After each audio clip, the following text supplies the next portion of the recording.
Assalamu alaikum wa rahmatullahi wa barakatuh. Com você, Sheikh Rodrigo, direto do Centro Islâmico do Paraná, com apoio do Centro Nasser de Assuntos Islâmicos, de Estudos e Ciência Islâmica, aqui em nossa agradável Curitiba, com nossa série Islã em Foco, continuando o assunto do Tawhid.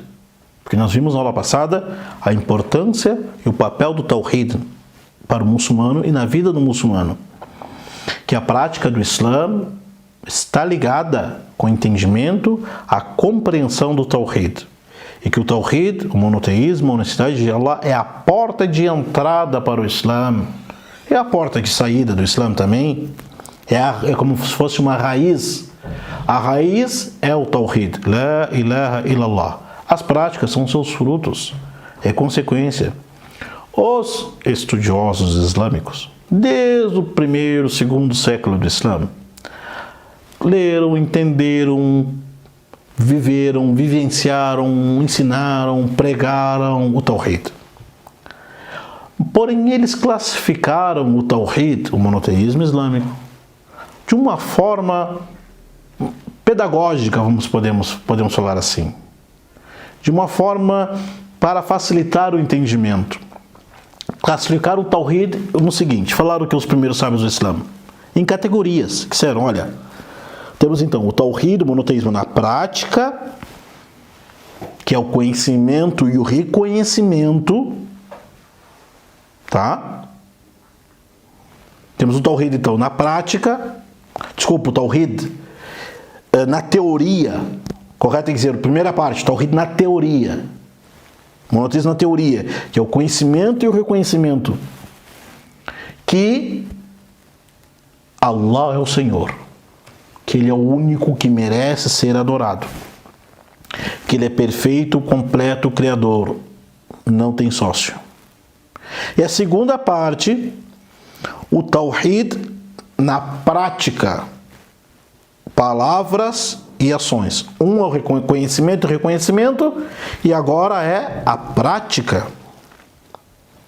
É o Tawhid em relação de tudo que acreditamos e conhecemos e temos fé. Eles dividiram então Tawhid de três tipos. Tawhid Rububiyya.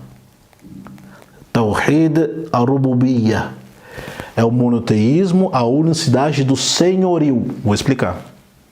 Tawhid al-Uluhiyya ou al-Ibada, a unicidade em Allah na adoração.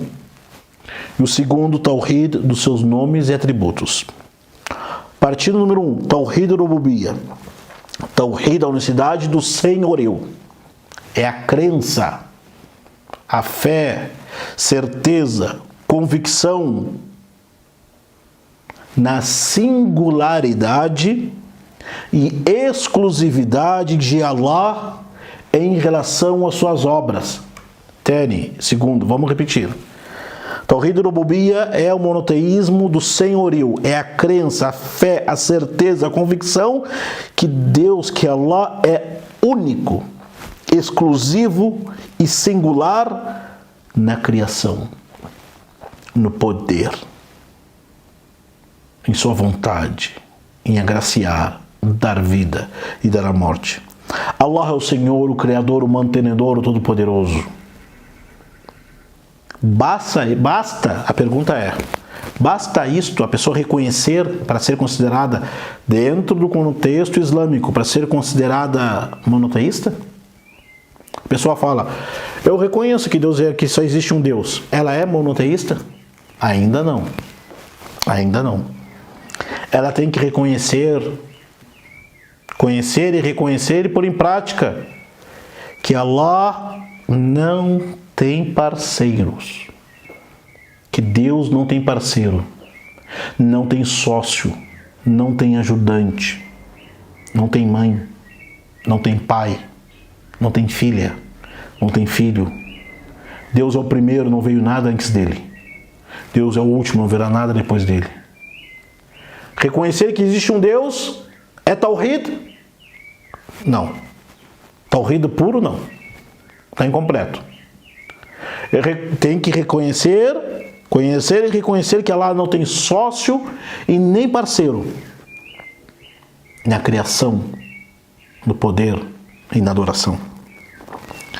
Allah subhanahu wa ta'ala, Allah louvado seja, é o único, tá? Ele é o único. Mas o que isso implica, resulta na sua vida? Só isto basta para a pessoa ser considerada monoteísta? Não. Por quê?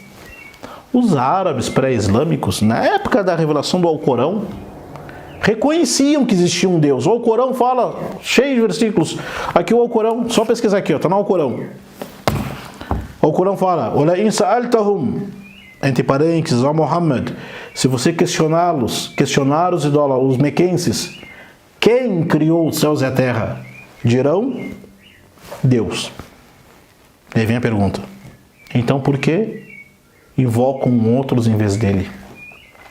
O Alcorão também fala, e são eles quando sobem seus navios e vem a tempestade, recorrem a Allah, mas quando estão na terra, esquecem de Allah e invocam outros em vez dele.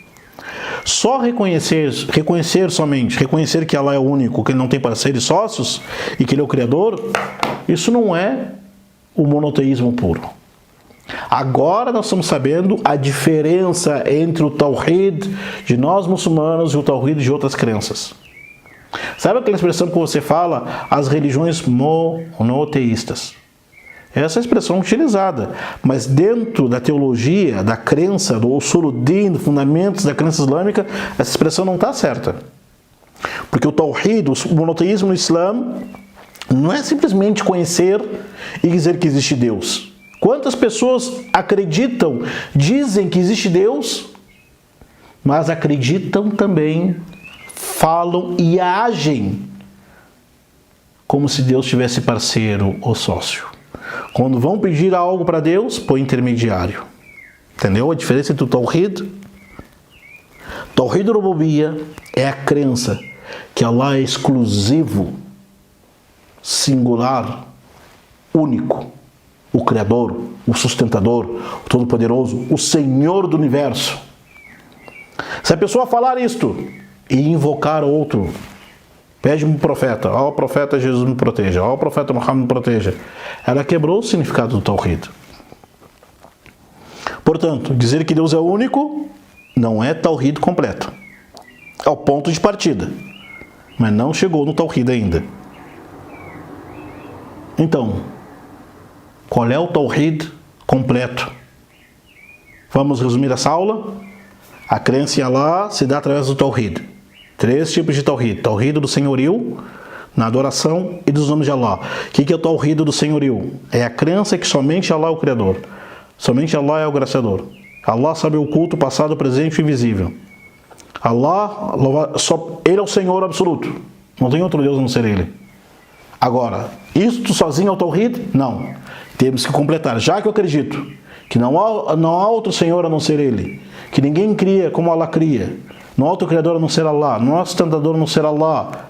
Já que eu acredito nisto, então vamos completar com a segunda parte, que nós vamos falar nessa aula que vem, que é o Tawhid al-Ibada, o Tawhid na adoração a Allah. Este foi o ponto de diferença, de rompimento entre a prática dos profetas e os idólatras. O que nos divide, o que nos separa. Eu falei na aula passada. Se você entender o Tawhid une e divide, reúne e separa. Se você compreender o Tawhid, vai saber a diferença entre você, que adora somente Allah, não atribui parceiros e sócios, e aquelas pessoas que dizem que reconhecem Allah como Senhor, mas colocam entre Ele e Allah intermediário. Até o próximo encontro. Assalamu alaikum wa rahmatullahi wa barakatuh.